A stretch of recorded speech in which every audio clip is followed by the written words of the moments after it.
thank God. You had quite a game today, as they said, 29 points, and you had a couple back-to-back runs. So what was your mindset coming into this game? Same as always. If I'm open, shoot it.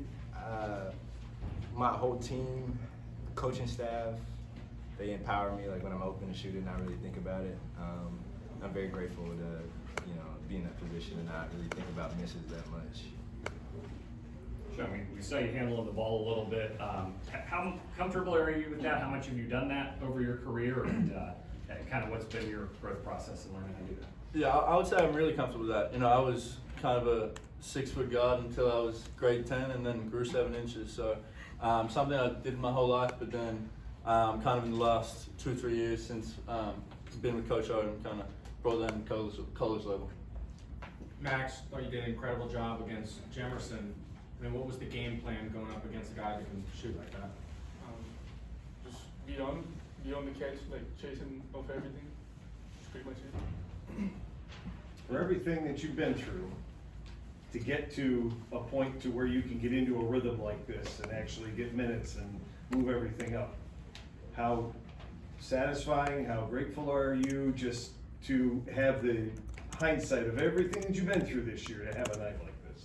I think I serve a really good God, and God, I feel like, always puts you in a position where you're gonna look back and be able to thank Him for the journey you had to go through to get to where you're at. So I'm just very grateful that God helped keep my mind sane, and I didn't know what was happening. Is it difficult at all for you guys to get into your own rhythm when the other team is kind of scuffling as much as they were tonight? What do you mean by scuffling? I mean, the fact that they were having trouble hitting shots, it was kind of a choppy game, not a terrible amount of flow to the game, at least until the middle of the second half. But is it difficult for you guys to keep yourselves in your offense when a game is kind of choppy like that? I think it definitely slows it down a little bit. You could see like they were getting into the end of shot clock a lot of times, but that's what we want, So I think that's really it. We probably got a few less field goal attempts than we usually do, but honestly, when they were pressing at the end, it probably brought it up a little bit, sped it up. But that first half in particular was pretty low scoring. But it's just doing what we do, trying to get stops and then come down and execute, listen to what coach is saying, and go from there. You guys are on a 3-game winning streak. How are you guys keeping that momentum going? I think we've. You take it, Max. We'll just take it one game at a time. Don't really look in the past and just focus on the next game. Sean, after these 3 games, good defensive performances, come home, get a win, do you feel like you're starting to develop a team identity right now? Yeah. I would say after that George Washington loss, we were kind of separated a little bit, and then we had a long talk together, and ever since, just the communication and vibes on the court have been totally different.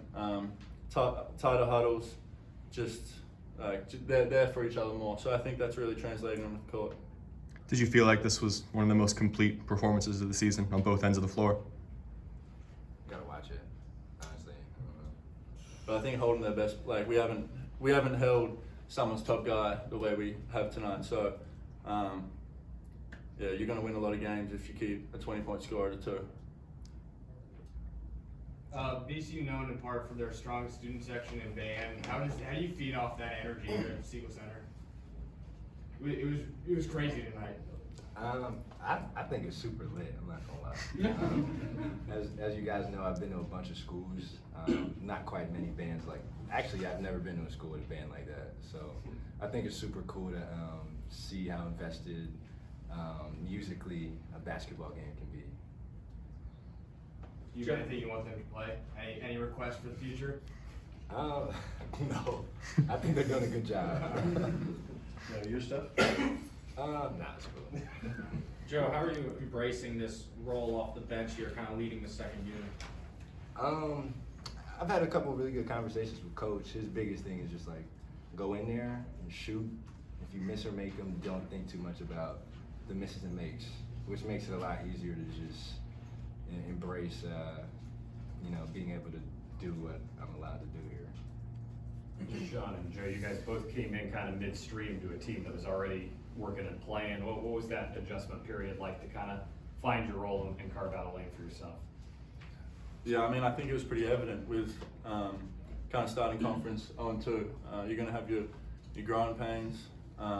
You know, guys on the team, their roles are changing and stuff, but that's part of what I was saying after George Washington game, just like airing everything out, coming together, and everyone kind of finding their roles and accepting them. You guys are set to play Chicago next week. What's some things you can take from this game going into that one? Max, you wanna take it? So Max, you wanna take it on? Yeah, just the momentum, you know, the energy in the Seagull. You know, the first 2 games didn't go as like we wanted to or how everyone wanted to, but it's nice to just have a first one in the Seagull like that in that way as well. So just carry over the energy and the momentum and just focus on the little things. Toby, 3 blocks, Firm, 2 blocks. They've been great rim protectors all year. How does that help out everyone else defensively? It's great. You know, you would think like if you get beat 1-on-1, you know, having help like that at the rim is really great. You know, like it doesn't look that bad when you get beat 1-on-1 if there's a block shot like that coming. You know, so it's really great to have a rim protector like that, and yeah, like that. I think to add to that, like the play at the end of the first half when Shooter was about to shoot and I had to run him off the line, you know, because we have Toby back there, that turns from a layup into a block shot and momentum going our way. So just the ability to close out shooters and get them off, taking that away, and then kind of having another option at the rim to help you out at the back line. Was that the finger wag from Toby after that, I think, to the yeah. crowd? That was fun. Walk us through the moment when Connor checks in. It seemed like everyone was pretty excited for him. Yeah. I mean, he hasn't been able to play, so it's cool to see him check into a game, even if it was only for like a minute. And he's been really excited for it. So I think we have one of those teams where everyone is excited for everyone else. So it's just, we're all really happy to see him out there. Sean. You good? First half was kind of choppy. Again, not a lot of flow, but Max, you had that 3 right before half. What did that do for you guys going into the break? Just give us a 10-point lead. I'm pretty sure. Yeah. And but then, what was bigger was the defensive play at the end of the first half by Toby on the other end. Like they gave us so much energy going back into the locker room and carried over to the second half. Sean and Max, how do you guys feel about nickname 7-Eleven, open 24/7 for buckets? Someone mentioned that a week ago. And Yeah? Yeah, that was the first time. This is the first time wearing 7 in college, so I mean, I'm a fan of it. That's all right. Max? Yeah, I like it. Thanks, guys. Usually we wait for Matt Schulga anything else for the players? All right, guys. Thank you, fellas. Thanks, guys. Thank you.